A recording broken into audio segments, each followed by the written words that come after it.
Map में दिख रहे इस तस्वीर में आपको इजराइल, गाजा और मिस्र तीनों नजर आ रहे होंगे। लेफ्ट साइड में मिस्र और गाजा को जो लाल पट्टी अलग कर रही है वह है फिलाडेल्फी कॉरिडोर।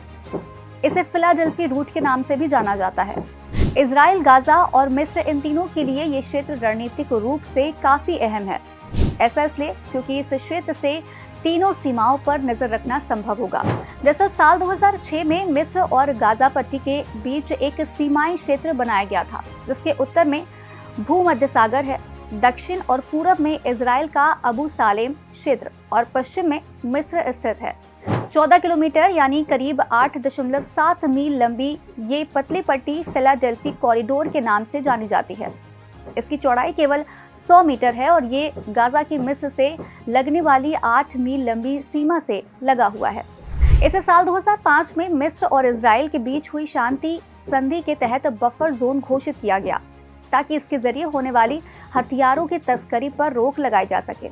हालांकि करीब 2 साल बाद यानी साल 2007 में हमास ने इस इलाके पर कंट्रोल हासिल कर लिया था। बता दें कि हमास एक इस्लामी उग्रवादी आंदोलन है और फिलिस्तीनी क्षेत्र के 2 प्रमुख राजनीतिक दलों में से एक है। ये गाजा पट्टी में 2 मिलियन से अधिक फिलिस्तीनियों पर शासन करता है, लेकिन ये समूह इजराइल के खिलाफ अपने सशस्त्र प्रतिरोध के लिए सबसे ज्यादा जाना जाता है।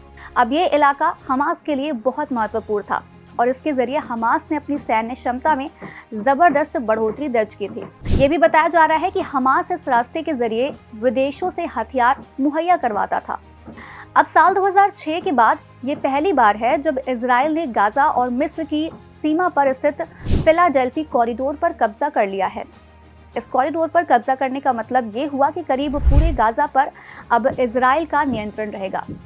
इसके साथ साथ इजराइल का दावा ये भी है कि उसने दोनों के बीच की आवाजाही को अपने कब्जे में ले लिया है और फिलाडेल्फी कॉरिडोर से गुजरने वाली रफा क्रॉसिंग पर भी अपने जवान तैनात कर दिए हैं। इसके अलावा उसे इस रूट में लगभग 20 ऐसी सुरंगों का भी पता चला है जिसका इस्तेमाल हमास गाजा में हथियारों की तस्करी के लिए करता है। उधर मिस्र की सरकार इजराइल के इस दावे को गलत मान रही है। मिस्र सरकार का कहना है कि इससे पहले उसने दोनों इलाकों को जोड़ने वाली सुरंगों को नष्ट कर दिया था और इसकी कार्रवाई के बाद हथियार की तस्करी संभव ही नहीं है।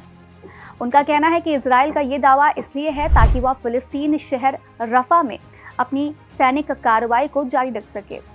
तो बस आज कार्यक्रम में इतना ही। हम फिर मिलेंगे कुछ नई जानकारी के साथ। तब तक के लिए हमें दीजिए इजाजत। नमस्कार।